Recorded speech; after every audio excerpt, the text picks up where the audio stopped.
Chakras embody wisdom and profound intelligence. Your life story is encoded there, along with your struggles, your losses, and wins. The word chakra means disc, vortex, or wheel. Where meridians are an energy transportation system, the chakras are energy stations. The chakras are centers of swirling energy located at 7 places on the body, from the base of the spine to the top of the head. Each regulates specific organs, hormones, and aspects of your personality. Each chakra can be cleared and balanced. This is actually, it can be a short process, it can be a long process. It just depends on what shape that person is in.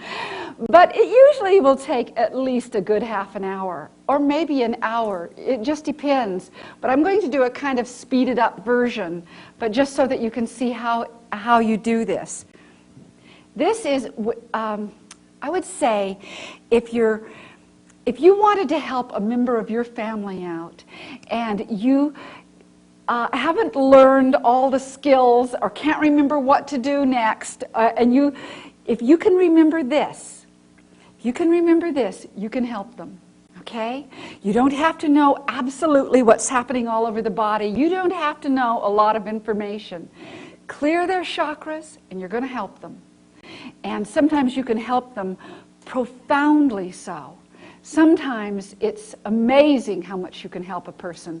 If I don't have much time with someone, I always want to do their chakras. It also gives you a great deal of information about the person and about their energies and about their vulnerabilities to illness that you become more and more sensitive to the more you do this. So the first time out that you might try doing this, you might not think, well, I don't know what any of that meant. And you don't have to worry about it. You don't have to know. You can know that simply by doing this, you're making a positive impact on their health. But I'm going to show you how you can test. And this is how. What you do is you take the person's arms, and they're going to stretch their arms high and turn the back of their hands, the back of their wrists together. And I'm going to place my hands underneath, in between their arms and underneath their wrist. And I'm going to ask her to resist as I try to pull her arms apart. Now I'm going to tap her at 7 places. I'm going to tap her on her chakra points, okay? So to prepare you, I'm going to start from your pubic bone, go all the way to the top of your head, okay? So I'm just going to do 2 taps, and I'm going to pull. And you hold together, okay? Now I'm going to tap at the 2nd chakra, which is right here. And I'm going to back up a minute. I'm going to talk, you put your arms down in between each one because I'm going to tell you a little bit about the chakras, okay? This is it, a very short version, okay, of chakras because there's so much about chakras. But the root chakra, which is, it's at the bottom of the trunk of your body, over the pubic area, it governs survival issues.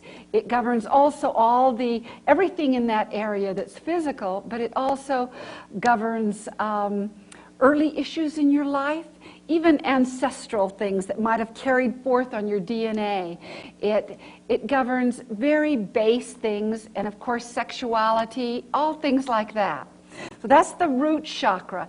And if a person shows weak on it, it doesn't mean that they've got lots of trouble in those areas. It doesn't mean that at all. But it could mean that there's a problem, but it could also mean that the person's going through some shifting and through some changes, and it tends to just need to be cleared sometimes, okay?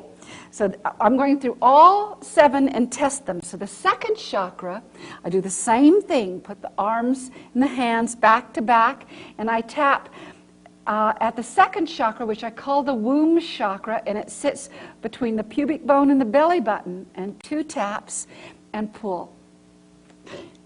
Okay, are you holding together? Okay.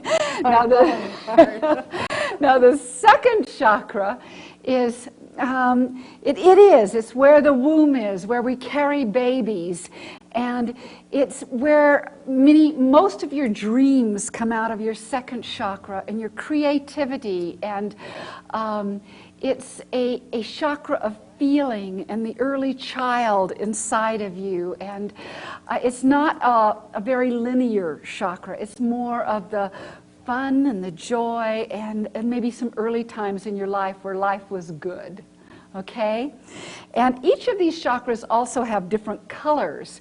Now, if you read a book, they will say that the colors range from red at this end to violet at this end. But I rarely see anybody who's a textbook case. Okay? We all have different colors because you're unique. You are unique. Your energy is unique. Your colors are going to be different, and as you go through something different, your colors will reflect that. So now Marianne has a wonderful, it's interesting, it was you, Becky, you both have indigo on your second chakra. Now that usually means that, first of all, you probably have some natural healing abilities yourself with indigo on the second chakra. Indigo is the color that you usually see at the third eye, okay? So to have it in your second chakra, there's something embedded deep that's on the, well, she's very creative. You both are very creative people. So a lot of creation is in the second chakra too. But there's an intuitive sense. There is a knowing that, that sense of just knowing in your gut. That second chakra knowing, and it's very strong on somebody who has indigo in their second chakra. And it's a very strong mother color also. All right, now the third chakra. We're going to tap between the belly button and the rib cage. I'm going to do 2 taps, and I'm going to pull. Now look at that. She's strong on her third chakra. Do it again. She's very strong on her third chakra, so you will have different experiences on different chakras. The third chakra is the solar plexus. It deals with finding the balance between what you have to do in this world and your more maybe your instinctual nature, like this is more what I have to do, what I need to do, what I should do, what I'm supposed to do, what I gotta do, those kinds of things. And also a sense of self-esteem or identity or power, those kinds of things also. I have the sense with her, because of her colors, both of those things. She has a good sense of self, a good sense of who she is in her world, etc. And she's also run by some of those things of what I have to do, need to do, supposed to do, gotta do, those things. Am I right? This is very... Oh, I didn't let you know you were going to get all of this. But she's strong on her solar plexus. Now I'm going to come along to her heart chakra and tap right there, and I'm going to pull there. Okay, the heart chakra. She's got a wonderful heart, so it doesn't mean at all but something's going on, and maybe I can even tell you a little bit about it as I clear it a bit. But the heart chakra, it deals with that sense of love, of oneness with the world, and that sense of love that you have for other people and compassion. And with Marianne, she has something actually very interesting, because she's got a lot of maroons here, which maroons, my own way of feeling about it is that maroon is somebody who, let's see, she can live with the contradictions. Like, she's not going to be super judgmental. She will somehow find a way to give that person a bit of space about something and have compassion more. It's like this is somebody whose heart has been tried and it's a good heart. It's an old heart. It's an old heart.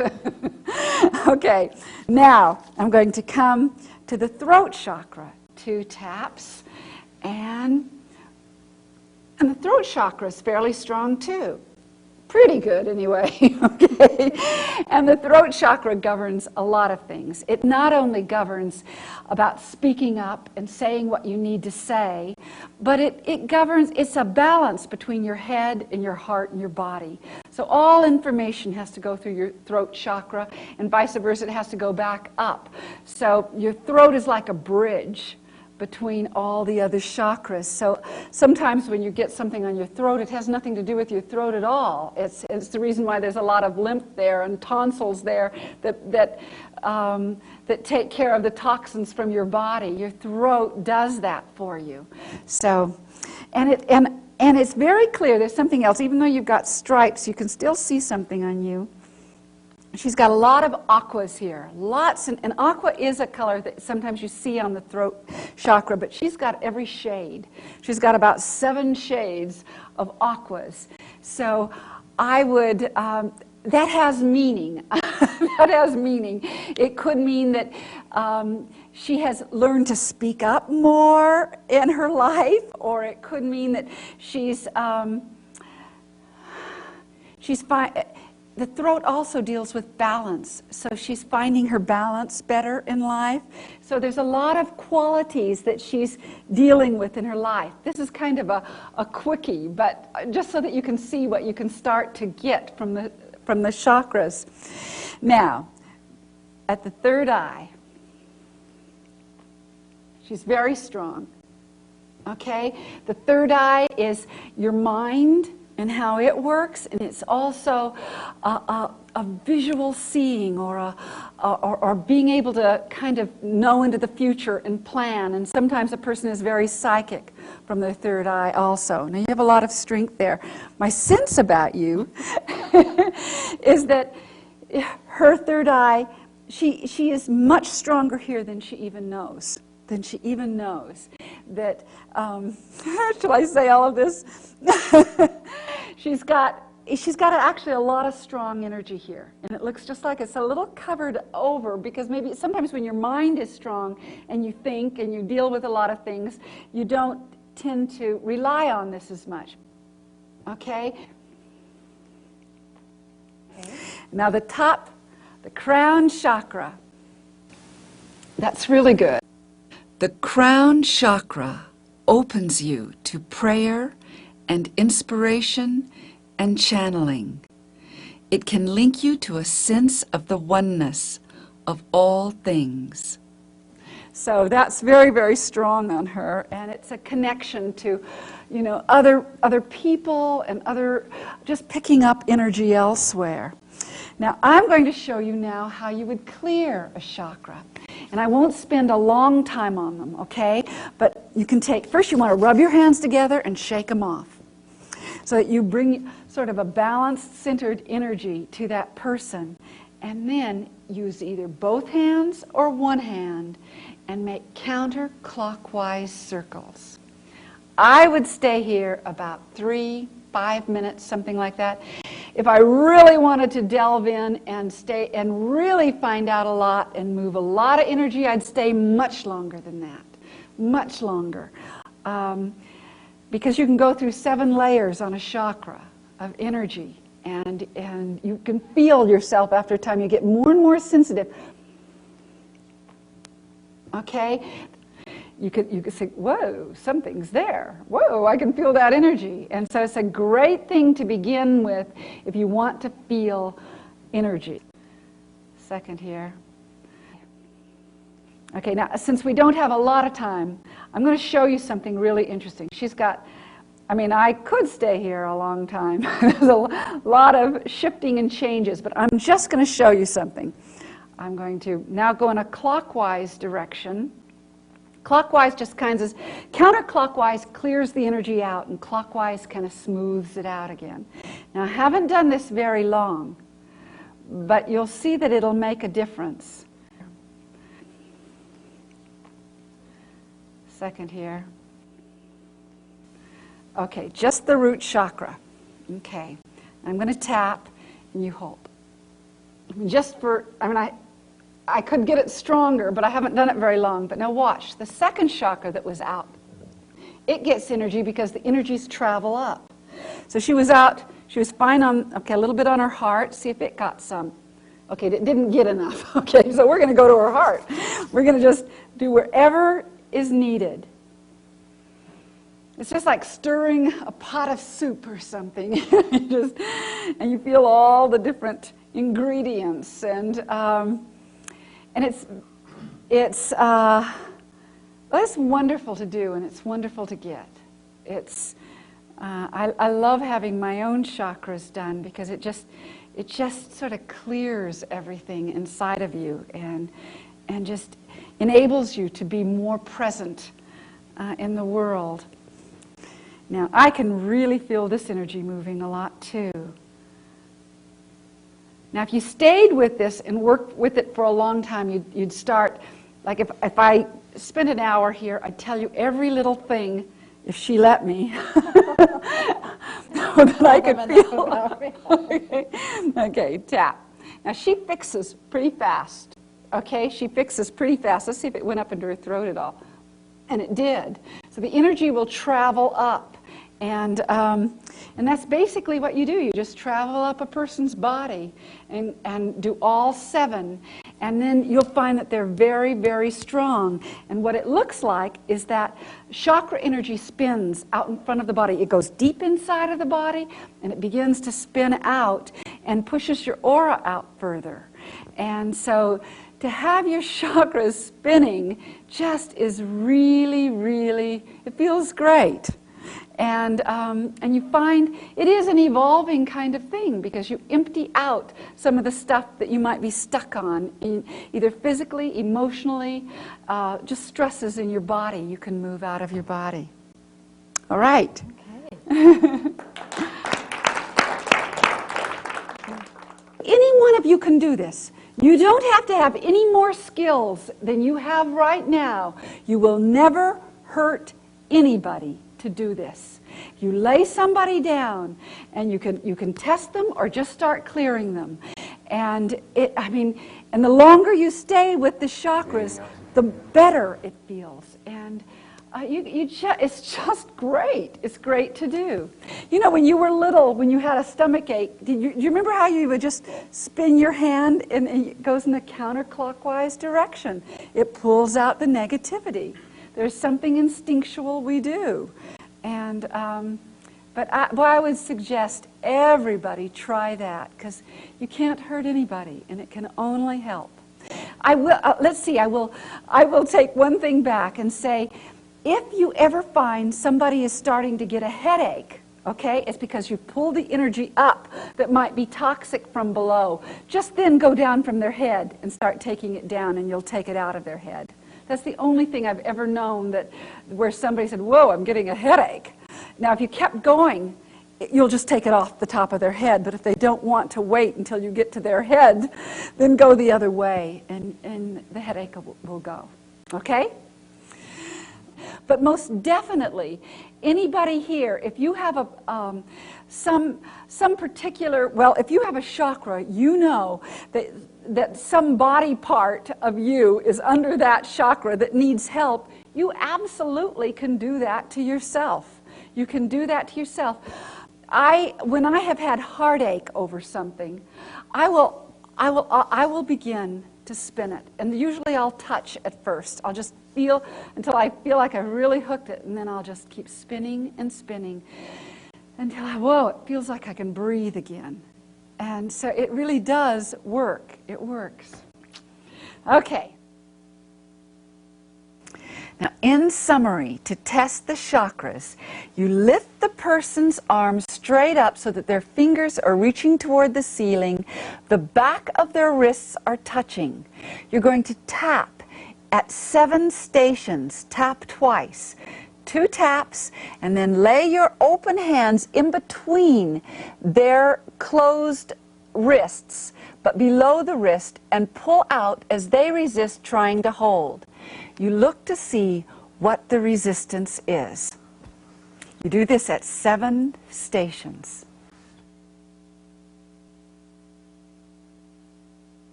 Now this is a summary of how to clear the chakras.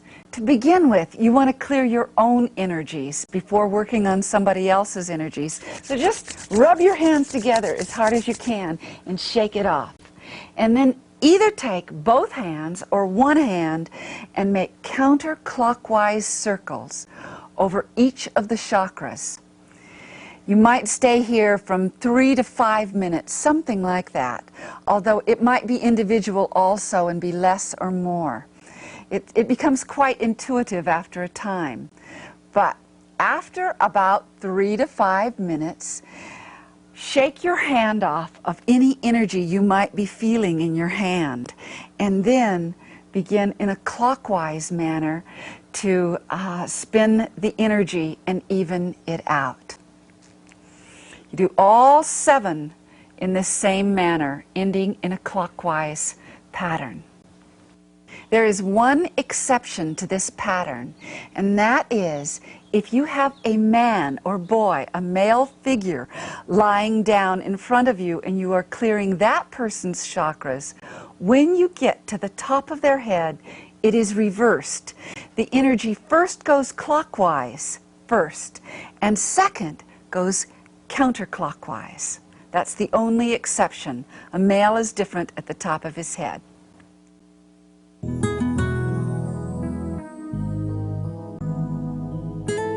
Chinese sages carefully observed the earth's seasons, and they gained amazing insights into the way nature conducts her business.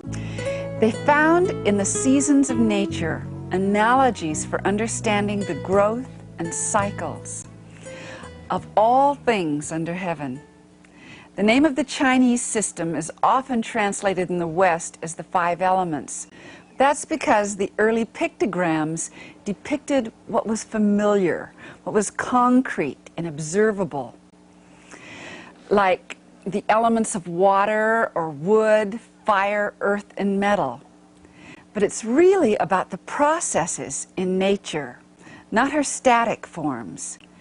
In fact, the literal translation is the 5 walks or the 5 movements.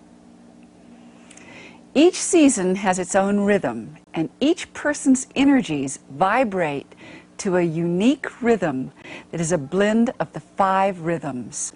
For instance, when I look at someone who the Chinese would call a winter or water element person, the energy literally has a watery, languid, rolling quality, and this manifests in the way the person walks and talks.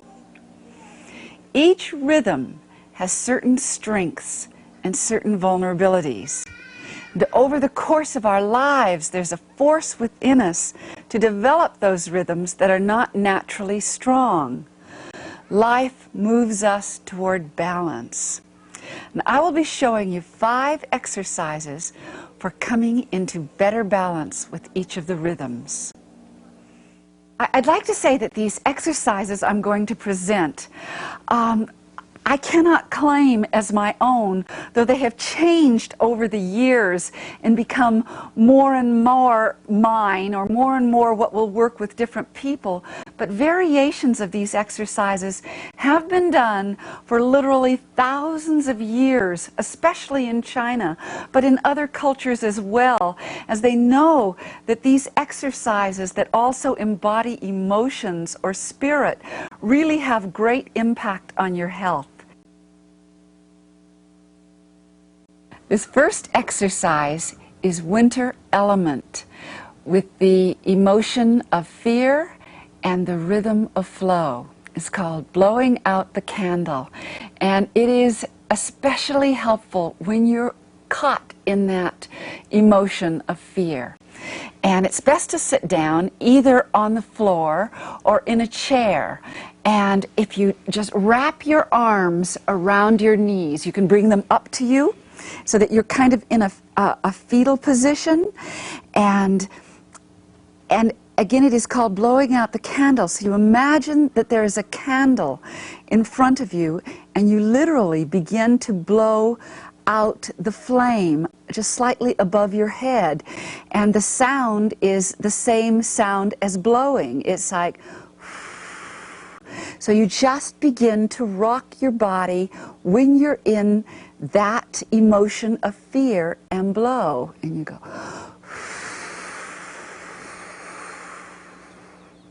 And you literally stay with that motion until you experience that feeling of fear dissolving, and it will. This next exercise is for the season of spring, the rhythm of staccato and the emotion of anger. So in order to expel the venom, when you are feeling especially angry and you can't get rid of your anger, you can't calm down and you really need to, here is what you do.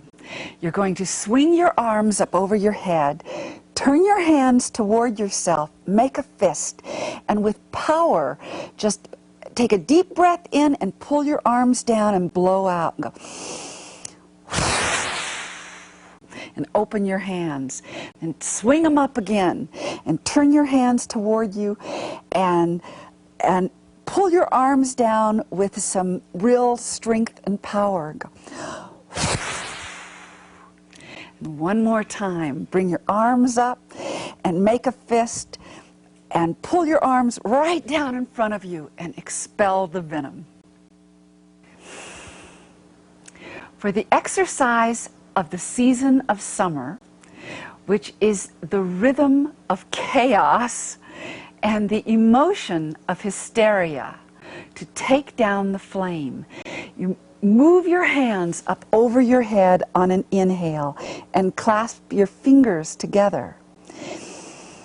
On the out breath, take your thumb down to the top of your head and just let your air out of your throat with the sound of. Take a deep breath in again and leave your hands here. And on the out breath, let your thumbs come down to the middle of between your eyebrows. Take a deep breath in again. And let your thumbs come down to the middle of your chest to a point there called a sea of tranquility. Leave your thumbs here as you take another deep breath in. And as you let your breath out, take your thumbs down to your belly button and triangle your fingers over your hands over your second chakra. And as you let your breath out, you flatten your hands and let your hands just slide down your legs all the way to the floor and just hang. Take one very deep breath here and release. And just lift up very, very slowly, putting one vertebrae on top of the other, and lift your shoulders back and drop them. You will have taken down the flame. This next exercise is for what is commonly thought of as Indian summer.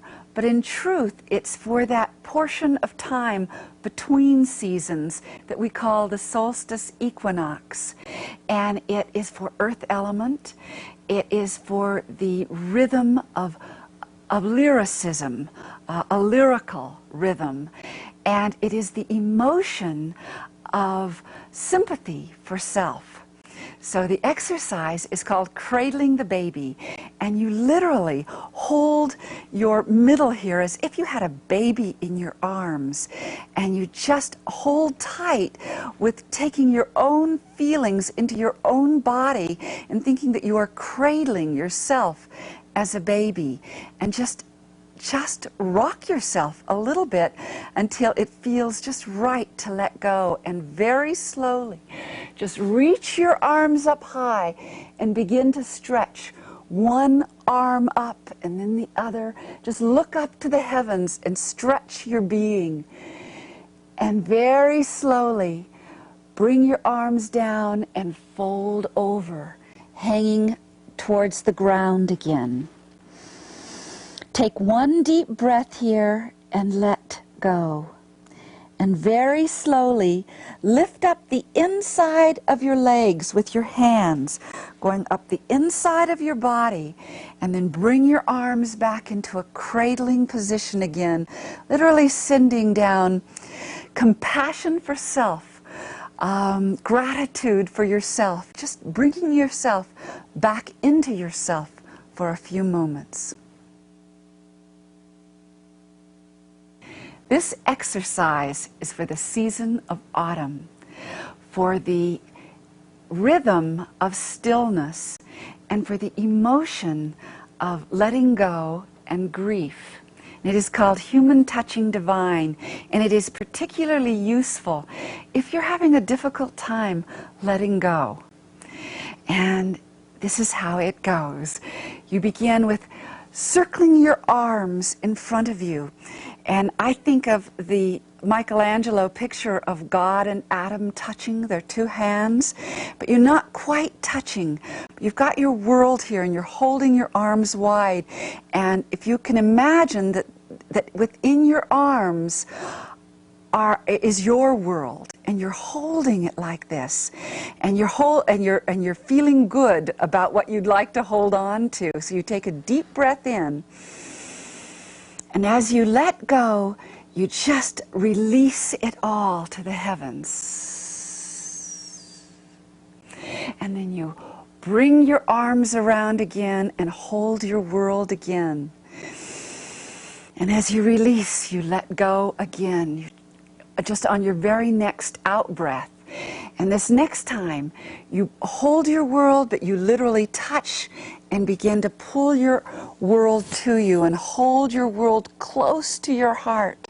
But on the very next out-breath, you release it all in trust and knowing that this is the divine rhythm.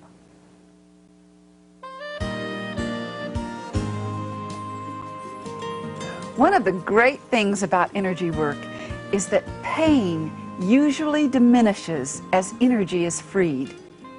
The energy techniques for reducing pain are pain tapping, the spindle cell pinch, pain chasing, acupressure sedating points, and the use of magnets. There's a lot of different pain techniques. And I'm going to start from the simplest, the easiest ones until they get a little bit more complicated. And because some of these are so simple and they're so wonderful to know. First thing to know, if you have pain and you can tap the pain, if you can tap it like this and it doesn't hurt too much, then tap it. Because if it doesn't hurt too much, it will begin to break up the congestion, just tapping it. If you have sore shoulders, if you take a hairbrush and tap your shoulders with a hairbrush, any kind of tapping will break up the pattern of bringing too much energy to that area, and will often relieve it partway or all the way, many times all the way. If you have really tight shoulders, that's a great thing to do. Just tap your shoulders. There's also a technique that let me see if I can tell you. All right. Zero in on your own bodies and be aware that there are zones running on your body. Zones on your body. There are 6 in the front of you and 6 in the back of you. There are 6 below your waist and 6 above your waist, okay? But there are literally 12 zones in all, but half of them are below. They go like this, but they are, you split them in 2. You split them in 2 at your waist. Now what I mean by that is, say you have a pain, say I have a pain right there. Okay, this is pretend. I've got a pain. Right. Does somebody have a pain right now? A little pain, a baby pain, and it's not spread. This is a kind of pain if it's like sort of a pinpoint pain. Do you have one of those kind of pains? Okay, come up here. And where's your pain? Right there? Yeah, right around here. Right there. You find it. Right in the middle. Yeah. Oh, in the middle. Okay. And so it's right below the waist, though. Okay. Now you can test this, but nobody has to test it. If you tap the wrong place, it won't hurt you. Okay? It won't hurt you if you've tapped the wrong place. It simply won't work. So move to the zone next door. But we can find out. We can find out if we're going to tap the right point. Okay? So this is the front of your body, the front inside of your body. So everything below the waist, you'll find the tapping point on the inside of your ankle. Okay? Right here on the back of your ankle, down below your ankle, and just slightly, let's see. I'm going to say that again. On the back of your ankle, right next to your tendon back here, and then right next to your ankle, and then right at the bottom of it. Okay? Those are the 3 tapping places. And if it's on this side of the body, you'd tap down there at the ankle on this side of your body. If it was on that side of the body, you tap on that side, okay? If it was above the waist on the front of your body, you're going to have the tapping points on the inside of your wrist. If it's on the back side of your body, it's the back of the wrist. If it's on the back side of your legs, it's on the outside of the ankle. I've never taught it this way. I always have a diagram, but we're going to, if you learn it this way, you might remember it, okay? And just keep it in your head that the inside of the ankle is the inside of the body, below the waist. Inside on top is the inside of the wrist, okay? So now I'm going to come down, and since it's right about in the middle, it might be on both sides. But first, let's see. Hold your arm next to your body strong. Okay, and hold. All right. Now I'm just going to touch these places. Okay, hold your arm next to your body. That's not the point. See if this is it. And that's the point. You lose your energy when you find the point. Now, so what you would do, we found the point, and I'm going to come here and I'm going to tap her. I'm going to tap about 10 seconds. And then I'm going to stop for 10 seconds. Because there are 2 types of impulses you want to start moving from the brain to change this pattern. So after about 10 seconds, I'm going to tap for about a minute more.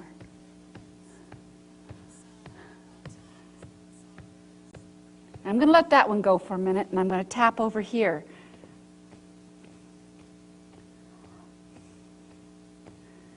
And I'm going to stop for 10 seconds. And then I'm going to start tapping again. And you stop so that the second type of impulse will start moving. Now, this type of technique works about 8 out of 10 times if you don't have another kind of block. And I didn't do it long enough. You want to do it a little bit more. But it will continue to work for about 10 minutes after you're through tapping. Okay? And 8 out of 10 times, it'll take care of it. Now, if you got something else going on in a block, then it's going to be one of those a couple of times it doesn't work. What I'd do is I'd sit down and tap your own and see what happens. Okay? Okay, thank you. And then let us know in about 10 minutes, did it all go away? Okay? Yeah, you could just put your foot up in your lap and do it that way. There is, at the belly of the muscle, a cell called a spindle cell. And it's not the belly of the muscle, the belly of the cell. There's a little mechanism called a spindle cell. And it resets energy, okay? Now, I'm going to pretend you've got a pain, okay? We're going to pretend, I'll tell you what, I can look at a place where you probably have a bit of a pain. See, right there, okay? All right, so what I'm going to do is I'm going to stretch it and then spindle cell it, which means I'm going to, well, we can't quite get to it, but yeah, I'm going to stretch it. I'm going to pull it apart. And then I'm going to come to it, and I'm going to pinch it, like that. And the pinch is really small. And it's called a spindle cell pinch. And it resets the mechanism so that the energy begins to move. Now, that was very little I did, but I'm going to come to that place again, and you tell me if it's any different. It's fine. Yeah. It really is so simple. You just, wherever you've got a pain, stretch it and pinch it. Stretch it and pinch it. I'm going to show you something else while I've got you up here with the spindle cell. A lot of people get repetitive stress syndrome in their hands. What is it? What is the other word for that? Carpal tunnel. Okay? And why that happens is perhaps because of the repetition you're doing, something stops the energy. It's an unnatural thing to do that kind of repetition, and the energy doesn't keep flowing off the hands. And so this is good. All right, so what I want you to do is this. First, I'm going to test you. You hold your arm real strong. You're very strong. Now just go like this a few times as if it's a repetitive thing, okay? And now, okay, just put your hands out. And so that if she had to do a repetitive thing, she might have trouble. Okay? So here's what you do. If you've got it, or if you feel like there's any tendency, or you're not releasing energy, I was pretty sure she'd have that, because anybody who gets a lot of energy congested up here often would have a tendency if they were in that situation. But if you can't come along like this and pinch, just pinch, pinch, pinch, pinch, pinch, pinch, pinch, all on the inside of the arm, it suddenly tells the cells to release energy, and you can literally turn your carpal tunnel syndrome around. Okay, now see if you can do this without with the energy not stopping. Okay, now put your hand out again, and this time the energy continues to go. So it's a really good prevention too. That's good. All right.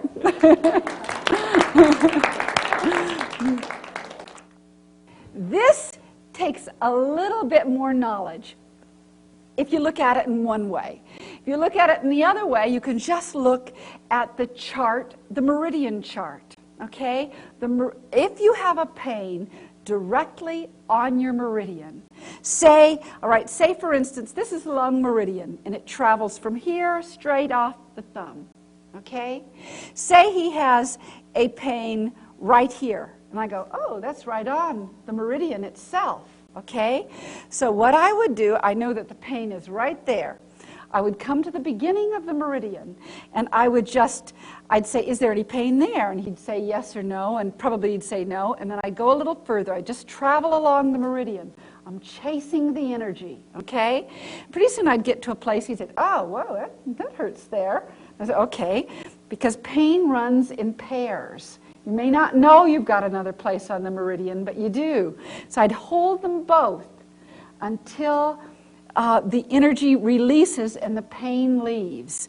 And I'd say, which one left? And he'd say, this one. So I'd go up a little further, and he'd say, oh, there it is again. So I'm just chasing that pain like squeezing a toothpaste tube.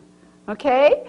And then pretty soon I'm getting closer to his original pain. He says, you know what? That original pain isn't there anymore, because we're now squeezing it off the meridian. And so I do the same thing all the way down until it jumps off the thumb. You chase it off the meridian. Does everybody kind of get how that works? All right. And that particular pain technique, even though it may take a little longer, because especially if it's a long meridian, you're going to be there for a while waiting for that pain to chase down the path. But if you've had a chronic pain for a long time that you can't get rid of, you've gone down every path imaginable, and your pain is still there, this is one of the best ways I know to get rid of pain, because it's locked in on the meridian, and you've got to chase it off the meridian. So I've seen people who've had pain for years. You just chase it off, and it goes away. And I'm going to tell you one thing that can happen. If you get to the end of the meridian, and it doesn't jump off the body, for just a very few seconds, hold the acupressure sedating points on that meridian, and it'll jump the rest of the way. Okay? The pain technique that I tend to rely on most is acupressure sedating points. If you can realize that wherever you have pain, you've got too much energy. You've got too much energy congested in an area. And if you've ever had for instance, a cut on your arm. And if you put your hand near that area, you'd say, whoa, there's a lot of heat there. That's energy. That's energy. And when it gets too much and doesn't leave, the pain stays. And if you want to get rid of pain, if you hold the acupressure sedating points to that muscle or that part of the body that the meridian's on, that is on a chart, okay, you can just look on the chart, hold the sedating points, it will take the pain away. And sometimes it feels like a miracle. It'll take it so fast. You know, within 3 or 4 minutes, you're out of pain. And just to repeat, there are always 2 points you hold together, and the diagram will show first points, it will say, and there'll be 2 points, and you hold them both for 2 or 3 minutes, and then you hold the second points for 2 or 3 minutes. Okay? Even though I have worked intermittently and even taught classes on magnets for these last 22 years, because they can do some wonderful things. You can do wonderful things with little magnets. In these last 2 years, I've really learned much more because of my own particular self and the things I had to learn with magnets on my own body. So I have a lot of what's the word? I feel humble before them because they are powerful. Now, these are not strong magnets. These are about 17 cents a piece at Radio Shack, so you can know the strength, how strong they probably are. They're what they use in electronic things. So you can get them at any craft store or a Radio Shack. And my suggestion is to start with weak magnets, because magnets are strong and they do move energy. You're electromagnetic. In fact, I will show you this. This is valuable to know. Okay, you put your arm up real strong.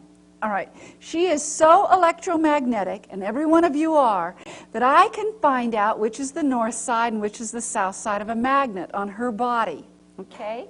So if I put the magnet over her ear like that and test, that will show me that's the north side because she lost energy. Turn it over on the south side, she will have strength. It will gain strength. It doesn't mean that it really took it away, but the north side, what it does is it pulls everything away from the limbs and goes right to that area. And the south side disperses energy. So if you have, if you want to disperse energy, you will often use the south side. If you want to bring energy there and bring some healing in, you will use the north side. So with pain, it is usually the north side, okay? Even though you have too much energy there, it is still the north side because it brings all the healing energy and shoots out the energy that doesn't need to be there. So if you have a pain, like a couple of nights ago, I got something right here in my elbow. And I took the north side. Let's find out what's the north side, okay? That's the north side. I took the north side and I just taped it there for about 5 minutes, and the pain was gone. You know? And it works. It works fairly fast. Just put it right on top of the pain, okay? And it'll take it away. North side, north side. If you have a broken bone, okay? The north side goes, say my bone is broken there. The north side would go under the break. The south side above the break. Okay, and you create a closed circuit so that your bones can mend better. And the reason why I would say you don't need anything stronger than this. You really don't. Because if you get it stronger, if you get a strong magnet, I mean, you're fooling with real powerful energy, yanking your energy around, and you want to do something that'll really work with your energy and just use it for short amounts of time. Okay, let's see.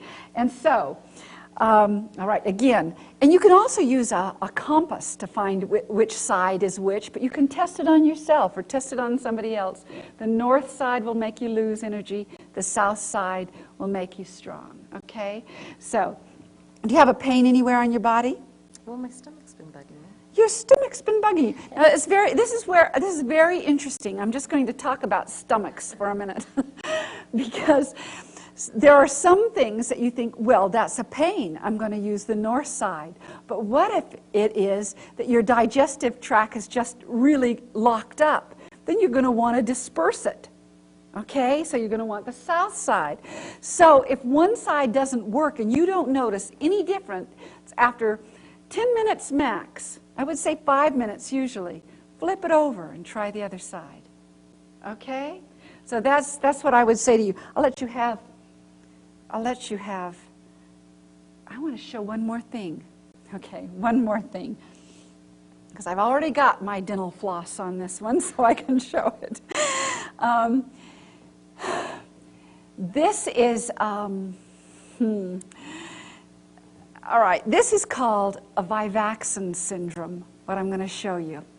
And many people have what is called a Vivaxin syndrome. It means that at the moment of your birth, if your birth was difficult, or if your own spirit had a hard time coming in on this plane, if you had any difficulty, triple warmer, this is one of the good things it does, to a certain extent anyway, it can save your life at birth. It will magnetize your energy field so that you're more able to come out and be in this energy field that is so different than inside the womb. And in many cultures, when a baby becomes 3 months old, they demagnetize the field of energy so that they will not have a vulnerability, so they will not keep a kind of magnetized field on any of their meridians. And I've been to about 3 different places in the world where it's just a common custom at 3 months old. Like some cultures do not consider that they wait until after the baby's 3 months old to make sure the baby's actually going to be here and stay and not die. And it's like and they name them after 3 months old. So I'm going to show you how you can find out if a person has a Vivaxin syndrome. Okay, what I want you to do is keep your feet together, okay? And put your arm up here like this. And I'm going to spin you in a tiny little circle, and we're going to see if you're equally as strong all the way around the circle. Okay, so you hold your arm real strong. Okay, little teeny weeny circle. Okay. So far she's just fine. Oops.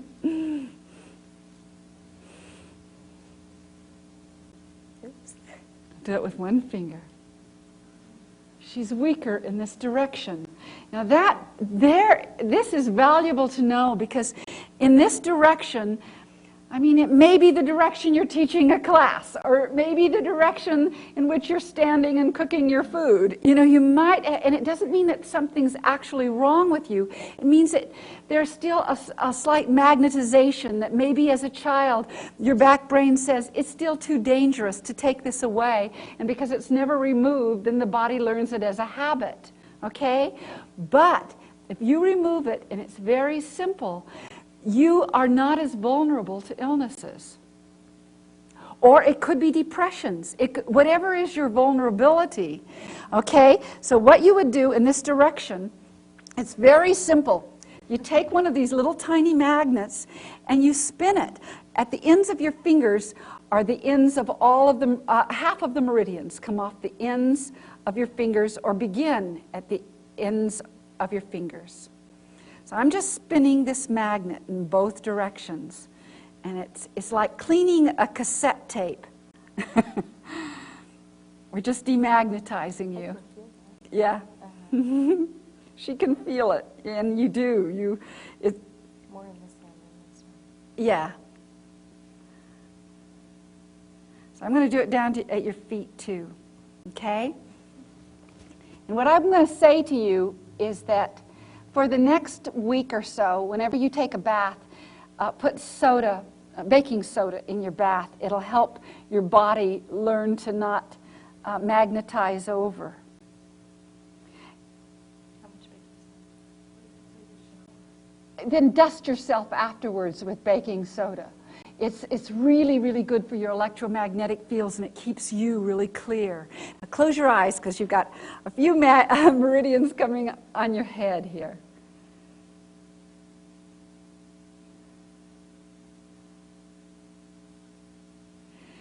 For many people, doing it one time is all they will ever need.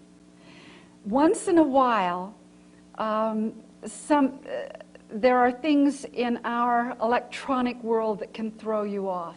Like some people can't go through a turnstile at the airport. You know, you go through that thing and they check you to see if you have any metals or whatever, or, you know, any weapons, I guess. Well, that can throw a lot of people's Vivaxin syndrome off. But let's see. We're going to test you in this direction now. Very strong, and you should be able to go all the way around. And it'll just make you stronger in this world. There you are. You're welcome. Okay.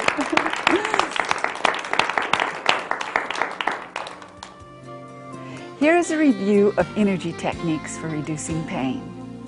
Pain tapping, the spindle cell pinch, pain chasing, acupressure sedating points, and the use of magnets.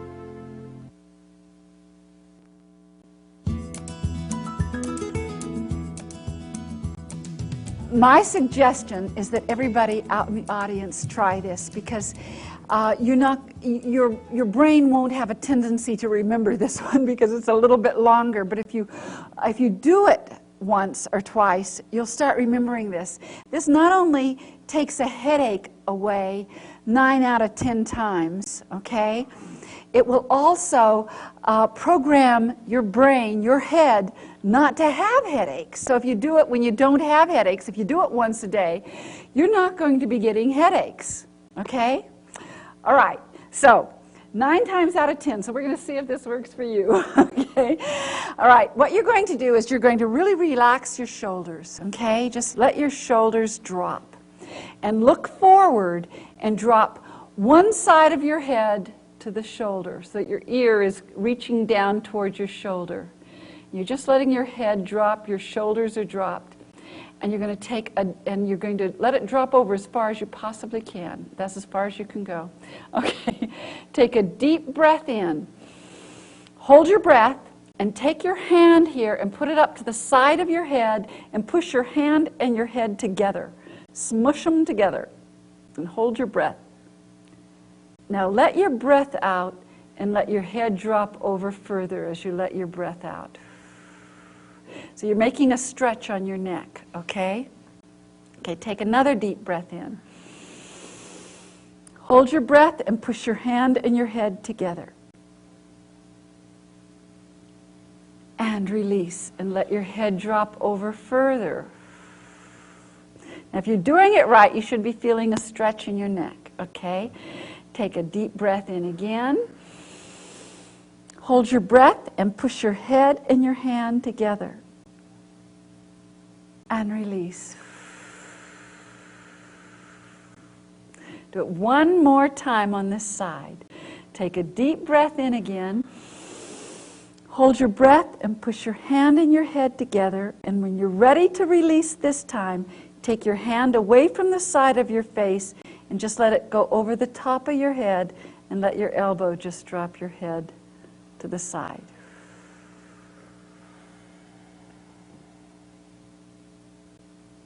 Now lift your head up and go to the other side and drop your head over as far as it will go. And usually you feel that the second side feels a bit stiffer after you've stretched your neck. Now take a deep breath in, hold your breath and push your hand and your head together as hard as you can.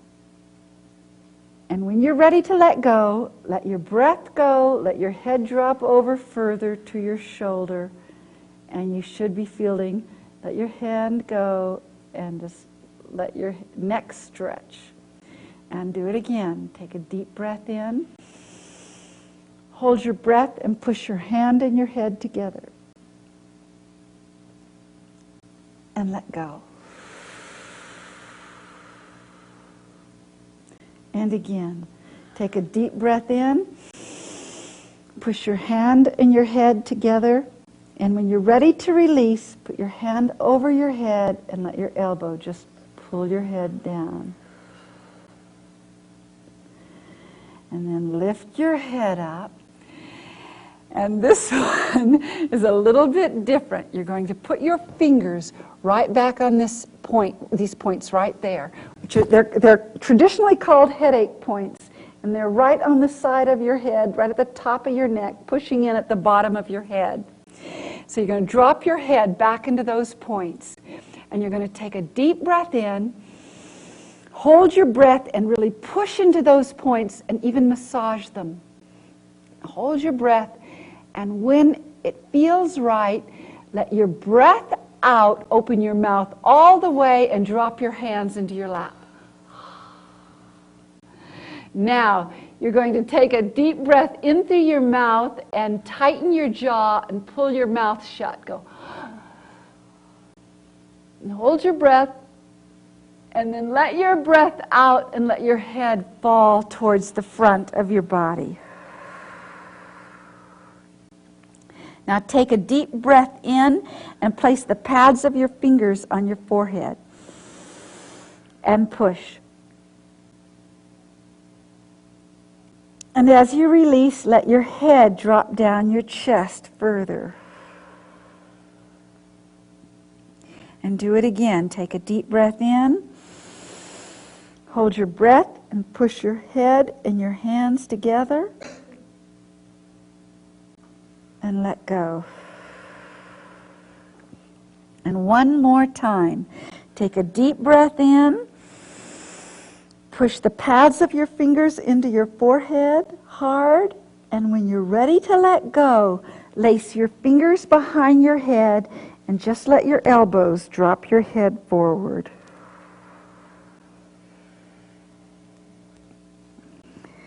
And then just slowly lift up your head. Now, what I want you to tell me, did it shift it? Did it move it? Did it lessen it? Or, okay? It's not as tight. It's not as tight. What happens, why that often will take a headache away, is that your neck blocks it from leaving, okay? It's like your neck can't get rid of it. It's gotten too tight. And so 9 times out of 10, that will take it away. But I'm going to give you one more because I think yours is a combination, okay? It's actually, you need a little triple warmer work too, but here is, when you've been hit by a pollutant of some kind and you get a headache because you've breathed it in, this is the one that takes it away, okay? You keep your mouth shut. You close off one nostril with your middle finger. Oops. Okay. Now breathe in and out of the one nostril very slowly.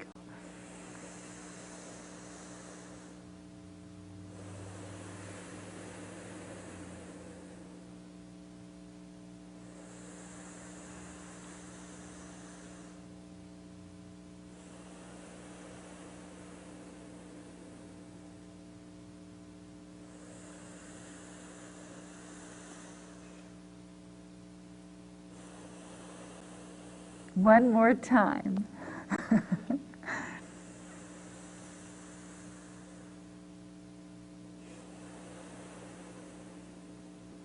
Now switch hands and close off the other nostril. Okay. Okay, and breathe in and out.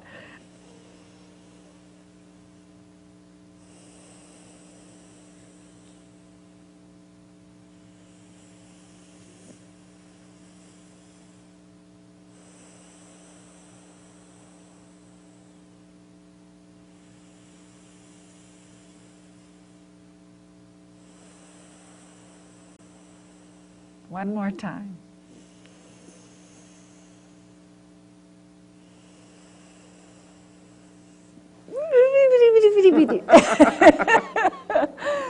Okay. Now, you're going to give us feedback. Did that one help? Oh, yeah. That one did. Okay, did one help more than the other? Or were they about the same, kind of a combination of them both? Combination. what I would say, he got really hit by a pollutant today and had one of the, didn't you say? The worst headache I think I've ever had in my life. Yeah. Yeah. And sometimes one or the other will do it, but when you've really been hit and you also have some stress in your neck, you might want to do them both. And my suggestion is, it will probably, now you've made space in your head and in your neck, and it should continue just to go away completely. But if it isn't gone completely, in another half an hour, do it again, and that will end it all the rest of the way. Okay? Thanks. All right.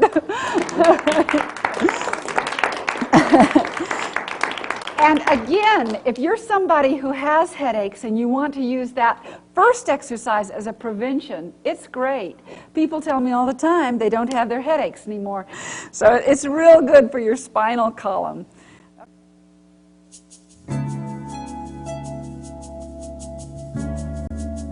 Traumatic experiences leave a residue of stress in your cells, in your nervous system, and in your energy body. Stored stress can be released energetically and neurologically by using the neurovascular technique you learned earlier, combined with specific eye movements. There are ways to work with the eyes that can help you release stress.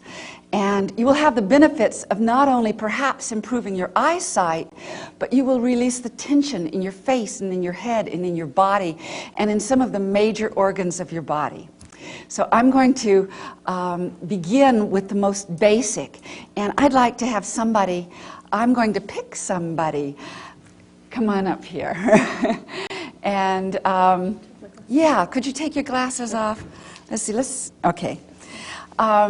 One of the most important things about any eye exercises is you want to make sure that the energy is actually traveling up to your eyes before you do eye exercises, or maybe the exercise won't even work. So that's the first thing we do. So I'm going to test you in a particular way. You hold your arm real strong. All right, you're very strong. Now I'm going to show you a common thing that often happens in a schoolroom. I want you to pretend you're a student, okay? And you're sitting at the desk, and the teacher's at the blackboard, okay? And you're going to look up at the blackboard and then down at your paper, and I'll just tell you when to do it, okay? So the teacher's writing things on the blackboard. I'll use this arm, okay? Hold your arm real strong. Okay, now I'm just going to say look up and then look down, okay? Okay, so start again, okay? Look up, and we'll see if you're strong looking up. Yep, and then now look down. This often happens with an awful lot of people. There's a disconnect that happens from looking up at something like a blackboard for students in a classroom and then taking their eyes back to the paper, and suddenly they're not absorbing what the teacher said. And it has to do with the way information comes in through the eyes and then the brain takes that information. And one of the best things you can do is massage K27. Again, it's the 27th point on kidney meridian because it shoots the energy up to the eyes, okay? So the first thing you want to do is make sure that the energy goes up to the eyes. Now, I want you to do the same thing. We'll look up at the blackboard and now look down. So it makes that energy, you have a connect with the energy flow. And suddenly, if you were a student, you would now not be disconnecting from what the teacher is saying. Okay? Okay, you can sit down. And that can apply to so many things. I mean, maybe you're having a very important discussion with somebody who might be taller or shorter than you. And then when you look away, you've disconnected, and now you're not even hearing them anymore. You've totally disconnected. So massaging K27 daily is really important, and it's vitally important if you're going to do eye exercises, because you can do all the eye exercises under the sun, but if the energy isn't going up to your eyes, it's not benefiting you enough, okay? So the next thing that I would do before doing any eye exercises or releasing stress from the eyes is to palm the eyes, okay? You just want to, what am I doing? What is this called? Rub your hands together and shake them off. And then just put the palms of your hands over your closed eyes and let your head drop into your hands. You are doing 3 things here. You're palming your eyes so it relaxes the muscle behind your eyes. Your hands are going up over your frontal neurovasculars to release stress. And the tops of your fingers are reaching over liver, lung, and heart neurovasculars. So you are really you're just bringing blood to your eyes also. Okay? So you can do that for a minute or 2, but that would be the next thing to do. The next thing, you can go in several directions at this point. After you have done K27 and palmed your eyes and literally held these neurovasculars over the top of your head, it sets the field of energy so that your body can be more receptive. And at this point, there are different directions you can take. One is, say you have a lot of stress going on in your body.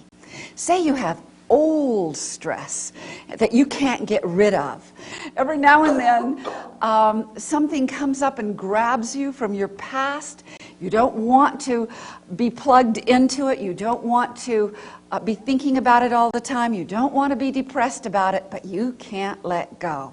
Now, I'm going to show you a very simple way. Would anybody like to be a guinea pig in this particular exercise? Who thinks they might? You don't have to tell us what that might be. I'm just going to give you the technique and the tool that you will have. Okay. Oh, I love your dress. Okay. All right.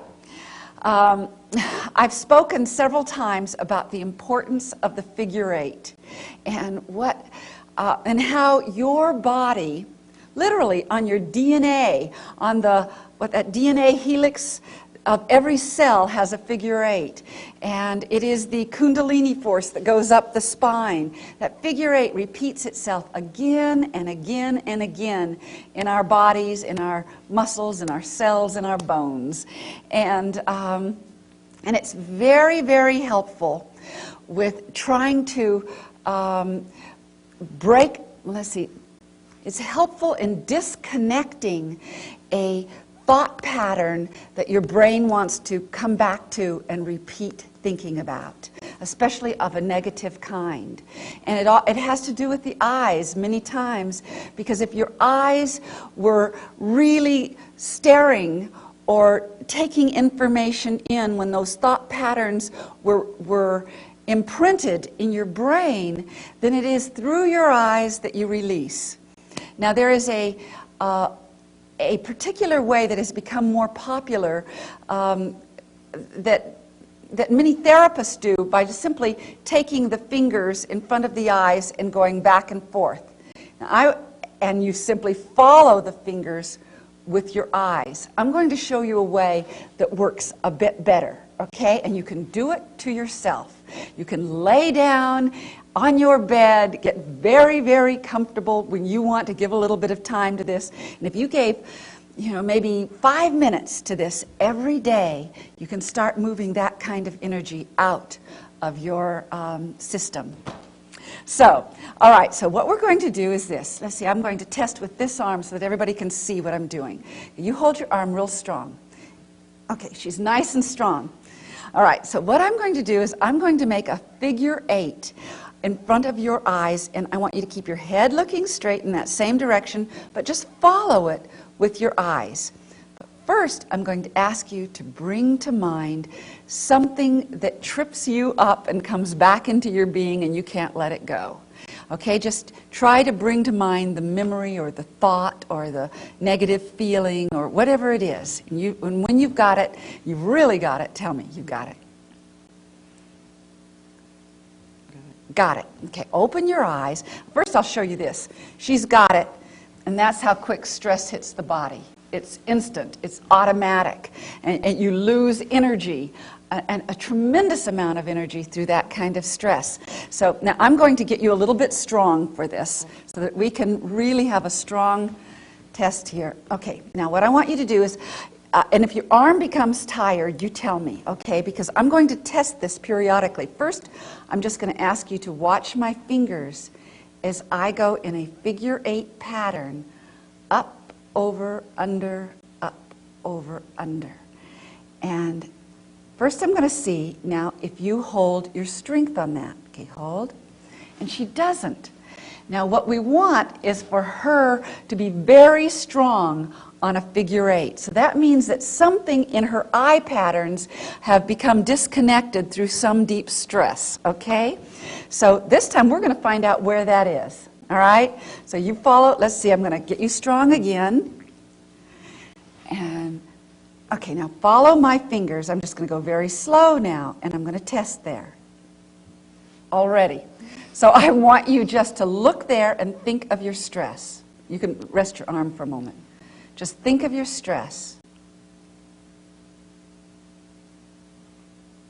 Okay. It takes about 10 or 12 seconds minimum before it just blows it. Now I'm going to go around a little bit further. And hold. That's fine there. It's fine. And she's very weak there. And this usually represents the direction you were looking when you got hit with some powerful stress. And we're going to test again.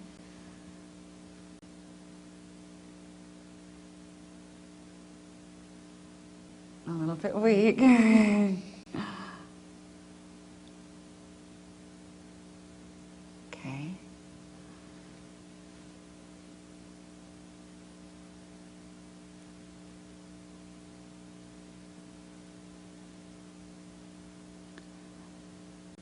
Okay, now she's strong going around, and it should be that now she should keep thinking of your stress, okay? Okay, now I'm going to test you now. Okay, so now she's strong, and what will happen, it doesn't mean that it's completely gone, but she's starting to make chinks in that old pattern, and doing it enough will start to disconnect, and one day you'll just notice, oh my God, that's not coming back anymore. Okay? Thank you. You're welcome. Did everybody understand how to do that? That is so good. And I can teach that to little children. They can do that themselves, and then they come back for their session and say, you don't need to work with that anymore. It's gone. You know, it's like, and it empowers children to be able to handle their own stresses, and it's just empowering in this world. Here is a summary of eye pattern reprogramming. While thinking of the stressful memory, cluster your thumb and first 3 fingers of either hand and hold them 6 to 12 inches in front of the bridge of your nose. Move the fingers in a figure 8, up to the right, around and under, and then to the left, up, around, and under. Move them as high and as wide as you can while still keeping them in the field of vision. Have your fingers lead your eyes. Follow them with your eyes, keeping your head straight ahead. Continue making sideways figure 8 patterns, following your fingers with your eyes. Keep your mind on the stressful memory.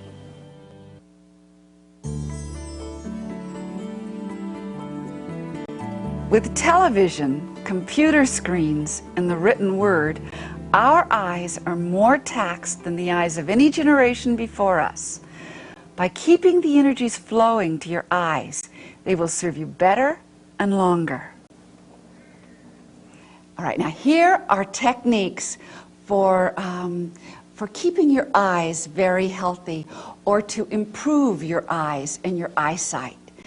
We just showed K27. And now I'm going to show you about how to work with your liver meridian to strengthen your eyes. All right, may I have somebody who would like to improve their eyesight? Okay. I'm showing you how to test, but I will also say that if you know you've got eyesight problems, you can do this without any harm to yourself. It will always benefit, but if you really need it and it shows up on a test, it will benefit you even more, okay? All right, so what I'm going to do is I'm going to use just a general indicator test, okay? You hold your arm real strong. Okay, you're nice and strong. Just close your eyes and open them. Okay, it shouldn't be just, okay, do it again. Okay, close your eyes and open them. She loses her strength just in blinking her eyes.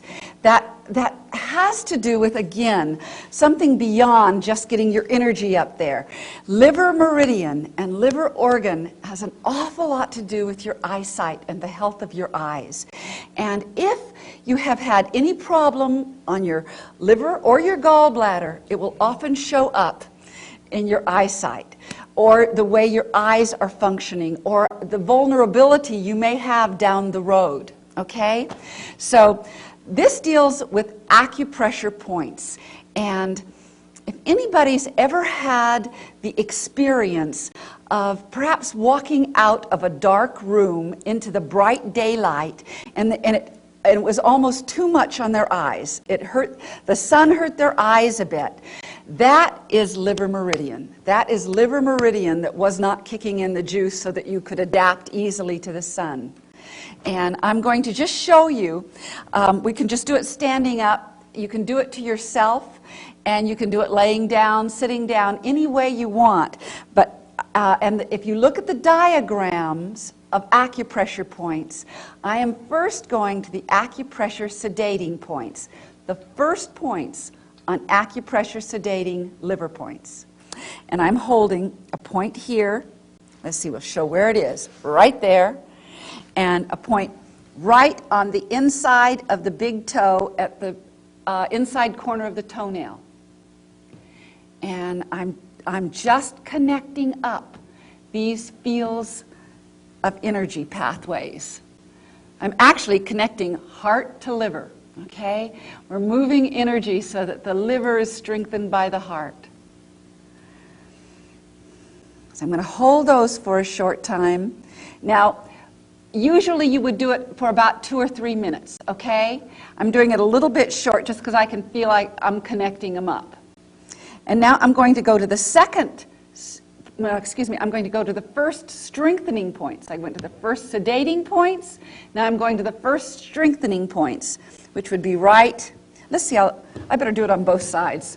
Better not make her lopsided. Actually, this side connected up fairly fast, so I don't have to worry about it. But now I'm going to go to these first 2 points, which are on liver and kidney.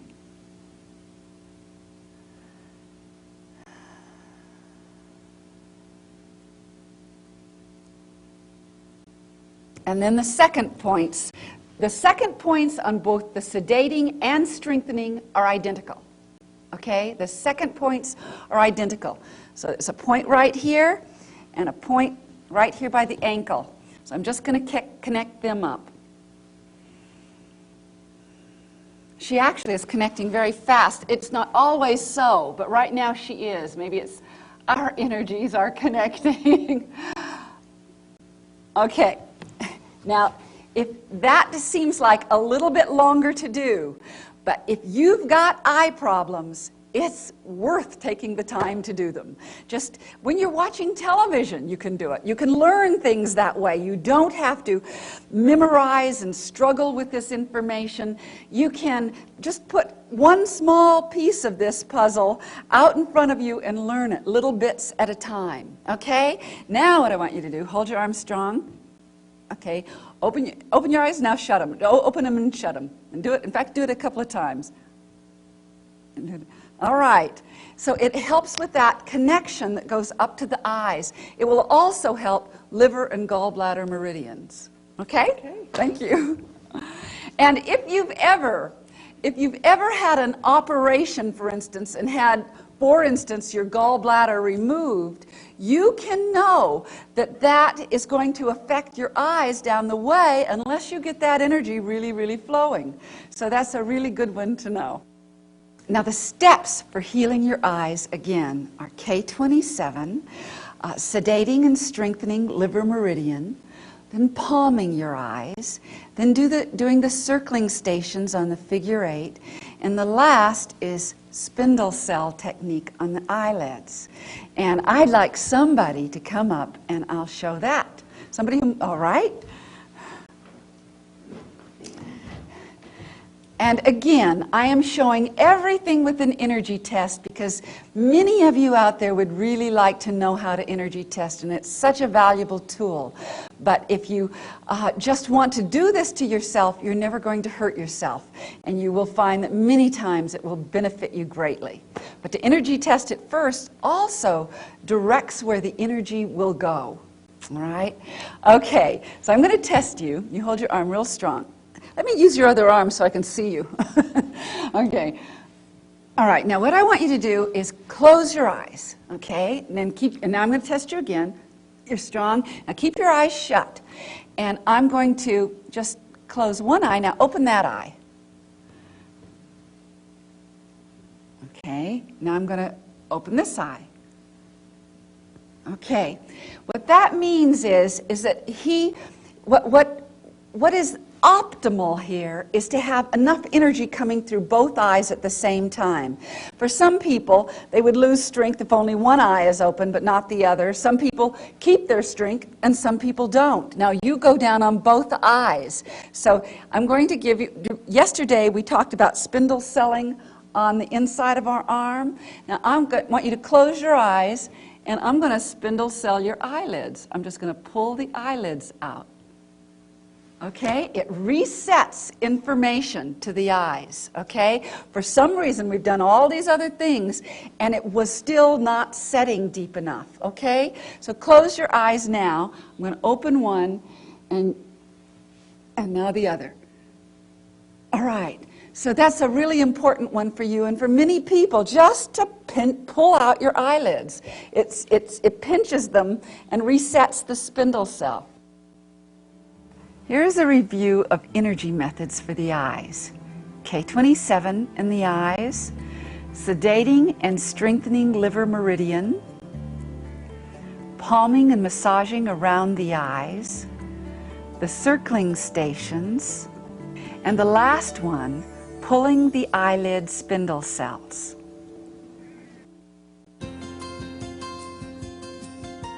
If you ever feel like you're caught in fear and you cannot turn it off, okay?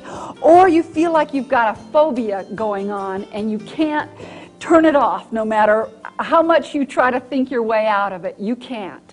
The next time you're in that state, right in between your 4th and 5th finger on the outside of your hand, right in that place about an inch after the hand begins, start tapping right there. Don't try to lift out of the fear, just start tapping there. Don't think your way out of the phobia, just start tapping. And just start thinking of your fear, you can just stay right in it. This is a triple warmer point, and it's like taking a magnet. You know how 2 magnets that repel one another because it's the same side? It's the same thing. It's some kind of repelling thing that turns triple warmer off, and suddenly you're not caught in the grips of fear. If it doesn't do it all the way, go to the other side and start tapping on the other side. I've had people who are agoraphobics say this was the thing that really helped them through. I've had all sorts of phobias being helped by this. It's really good. Very, very recently, a woman who has had a fear of being in her house alone for something like 25 years. Such terrible terror that she'd always have somebody spend the night with her. And so she was never, ever there alone. And so she did not believe for 1 minute that this would work. But she began doing it, and now she doesn't have anybody spend the night with her anymore because it's not something you can just talk your way out of. It's caught in your energy fields, okay? So that's a really good one to do. All right.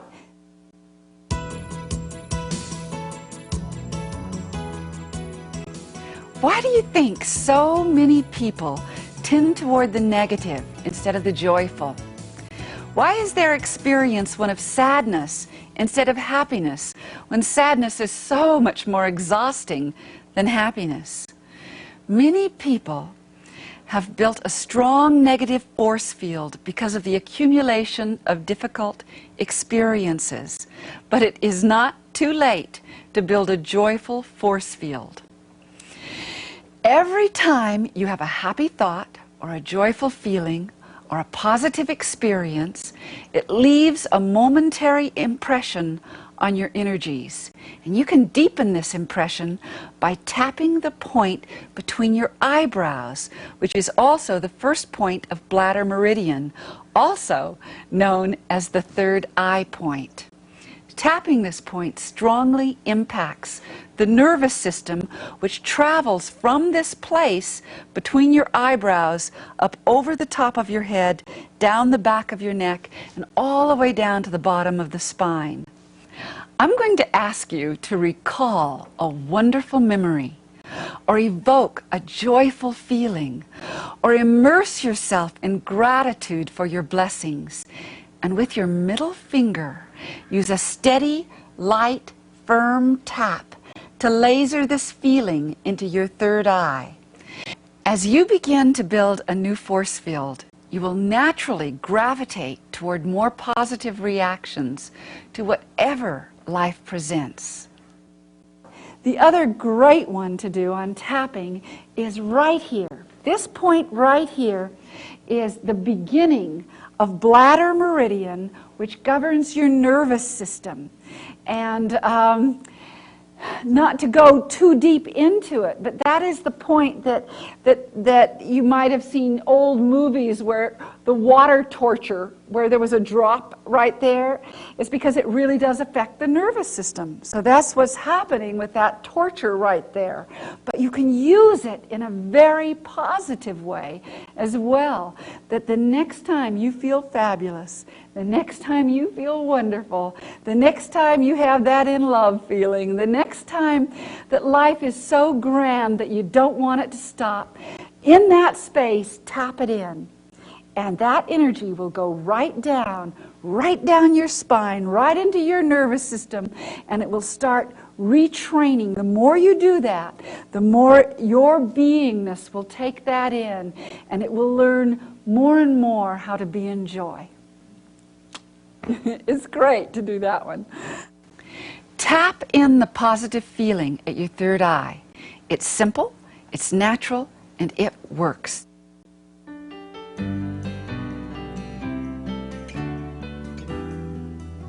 The temporal tap makes you more receptive to suggestion. Self-suggestion can impact not only your thinking and behavior, it can influence your nervous system. It influences your energies and even the activities in your cells.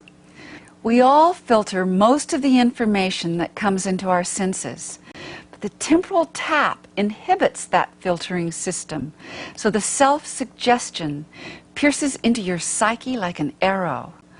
In the temporal tap, the self-suggestions are worded differently when you are tapping the left side of your head than when you are tapping on the right side. The left hemisphere of your brain tends to be more critical and is thus more receptive to a suggestion that is worded in the negative, and the right hemisphere is more accepting and receptive to a suggestion that is worded positively and with enthusiasm.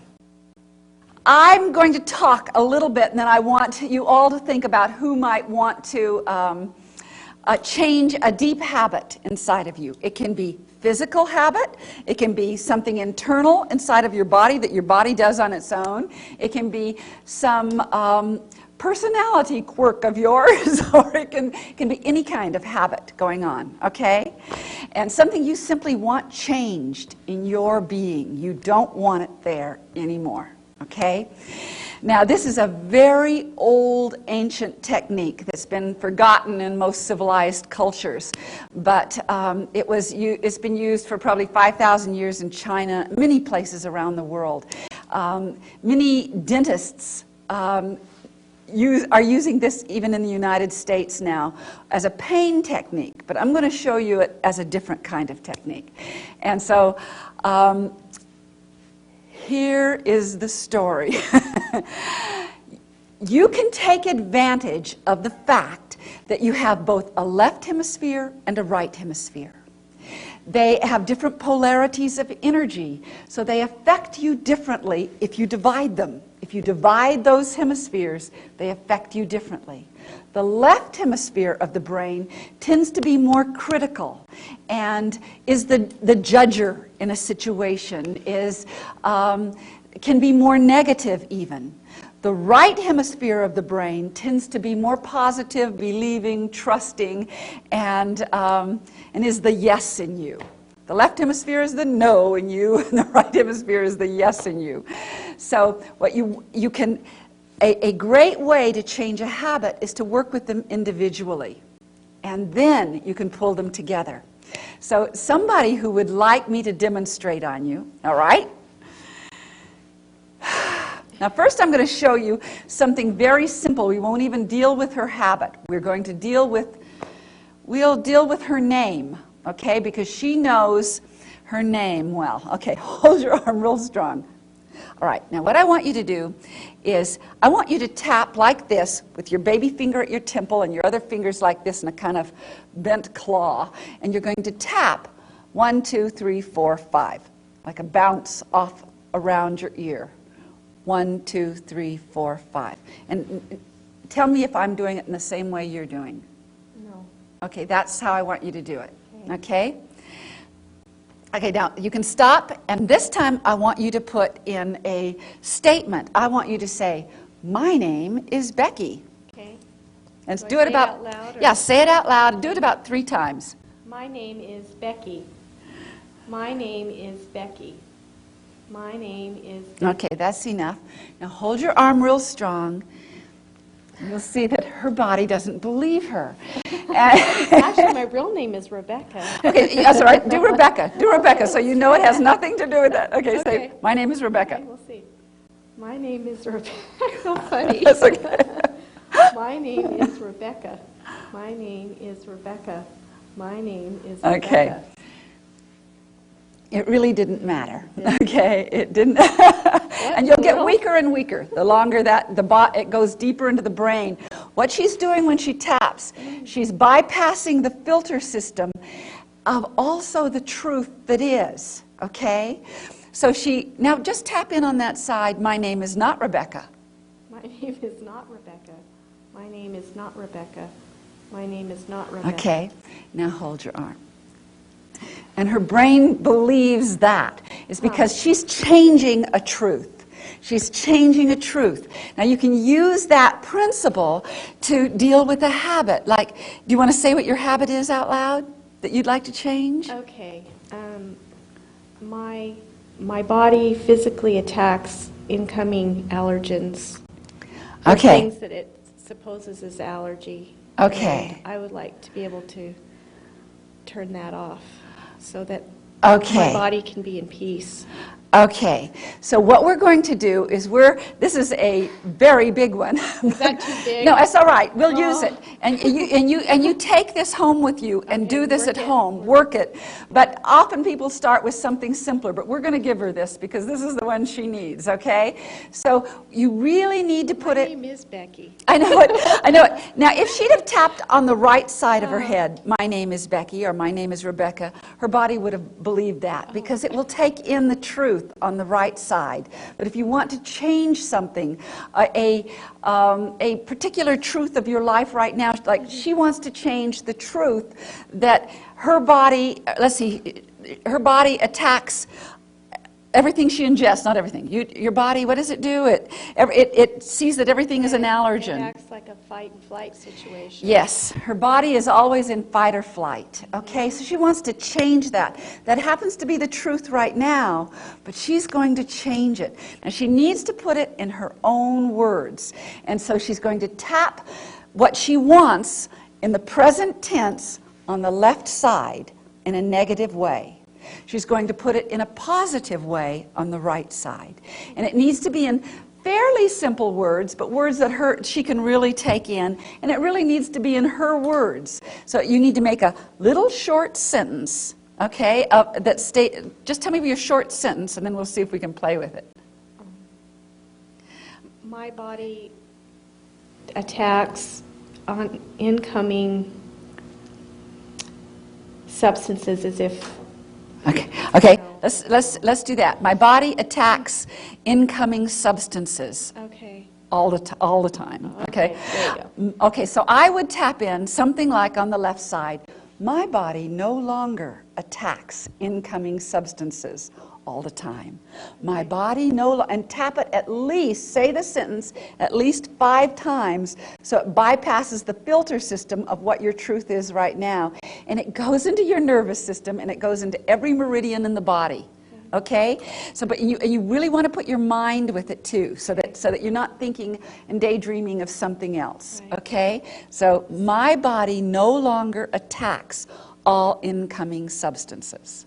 My body no longer attacks all incoming substances. And you would do that 5 or 6 times. Yeah. My body no longer attacks incoming substances. My body no longer attacks incoming substances. My body no longer attacks incoming substances. Okay, stop, and we're going to just see. Okay, now say it on the right side. My body, something like, my body is healthy, vibrant, and allergy-free. Okay?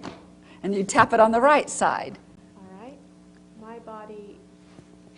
My body is healthy, vibrant, and allergy-free. Okay? My body is healthy, vibrant, and allergy-free. My body is healthy, vibrant, and allergy-free. My body is healthy, vibrant, and allergy-free. Okay. All right. All right, so that's what you want to work with, okay? And for some people, it works fairly fast. When you've got something ongoing, a deep habit in the body, it's going to take longer.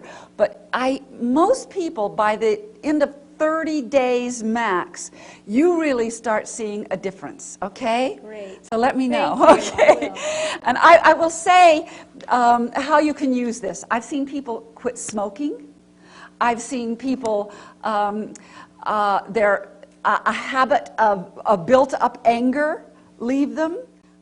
I go to the movie, and if I know that I don't need that popcorn at the movie, I will literally, I will say something that isn't true at all, but just, it begins to be the truth. On the left side, I will tap something like, I don't even want that popcorn.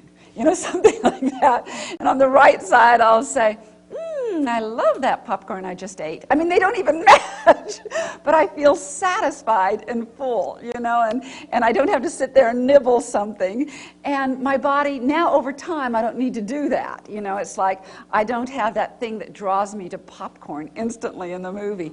Now, that is not a habit, but it is a habit for me. Like, I don't need popcorn at other times, but when I go to the movies, I want popcorn.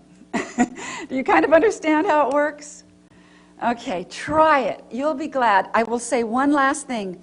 If you find it doesn't work, change your language. Or make sure you're thinking about it as you're doing it. Because your thoughts go, if you're tapping and you're thinking something different, you're tapping those thoughts in. Okay? So you want to make sure your mind is wrapped around what you're saying. One of the most dramatic things I've ever seen is somebody who had a cancer tumor, who, I don't remember the word she used, but it was basically, her body was no longer supporting this cancer tumor. And she had to figure out how to say it in a way that her body really took it in. And on the other side, it was, my immune system is just something like escorting this energy out of my body in a healthy way, something like that. And her tumor literally went away. Another man I know who could not make his habit change, he came to see me and he said, I don't understand why it's not working for me. And after a while, I found out that English wasn't his native language, and he needed to do it in his original language. So it's like whatever will go into your brain, it will work. Dentists use this for pain to say, I am not experiencing pain, as my teeth are drilled. It bypasses all of these truths that you normally experience in your body. So Okay? All right. You didn't answer Marianne's question. Okay. Yes. Let's see. I'm going to take two questions that came up. One is, how often do you have to do these exercises? And I would say, so that you're not completely overwhelmed with a whole new array of things you have to do, just start with the basic energy routine and then add something like one of the eye exercises. And then the next day, add a second and find out begin to notice what really feels right in your body. After a time, your body will begin to speak to you in a language that you'll understand because you know it's feeling well, okay? The second is, how long will it last? And that is extremely individual, especially in the beginning, because we all start at a different rate of our health. And so for some people, it will last a long time right away. Some people, it will last a shorter time. But do not become discouraged if it doesn't last a long time. It's simply information to you that, boy, do you need that exercise, because your body lets it go really fast, and you want to put in the habit of this exercise into your being. Change your energy patterns. I will give you for instance. When I first began many years ago, I had many different ailments that I was trying to correct, and spleen meridian was very weak on me, and I could not make it stay strong very long at all. In fact, it was always less than a half a minute, and it would lose its strength again. It's because I'd had a lifetime of having no strength there.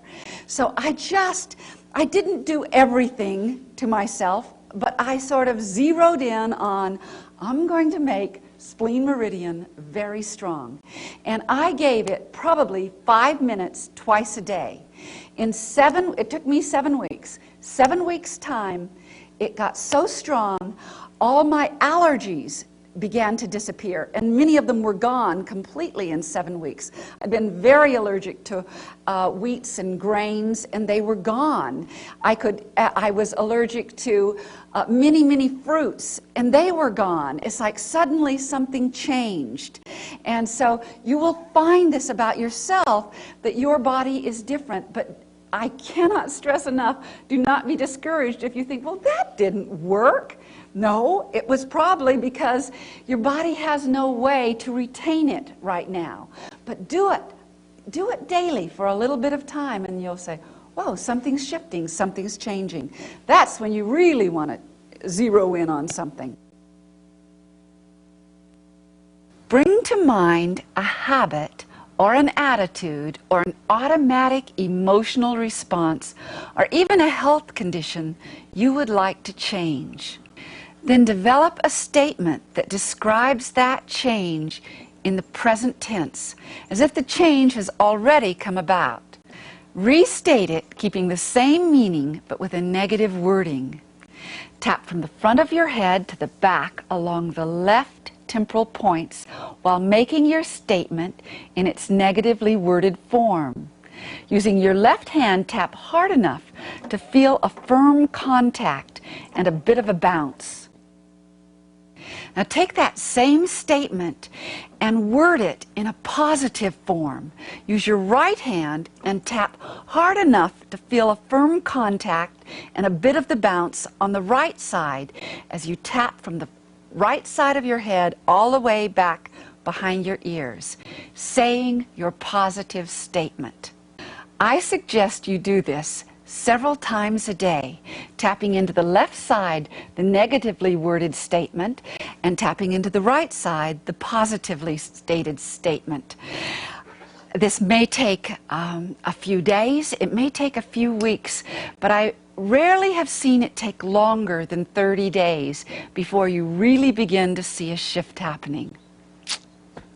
It will impact your nervous system and truly change a deep response in your habit field. I hope that you really use these tools. I hope that you put them to use, teach them to your children. It will make a difference in your world. I really encourage you to learn some of those things that especially seem to work with your energy. It will make a difference in your life. And I thank you very much for coming along on this journey with me. And I wish you good health.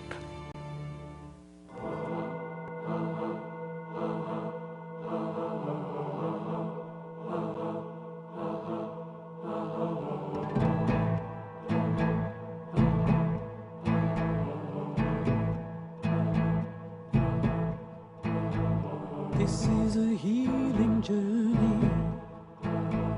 This is a sacred path, a path that leads us inward to dance the sacred dance. This is a healing journey. We walk it one by one, each woman and each man alone, to the sound of the distant drum.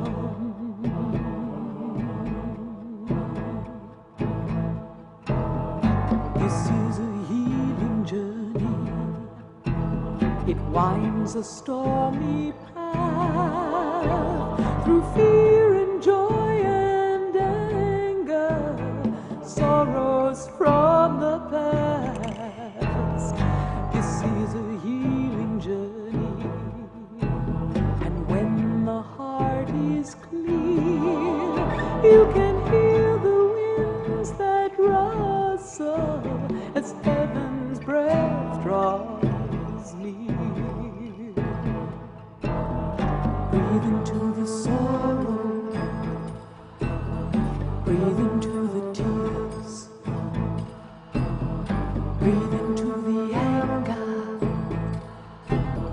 breathe into the fear, breathe into the loneliness, breathe into the joy, breathe in with the breath of life, and let your heart take voice.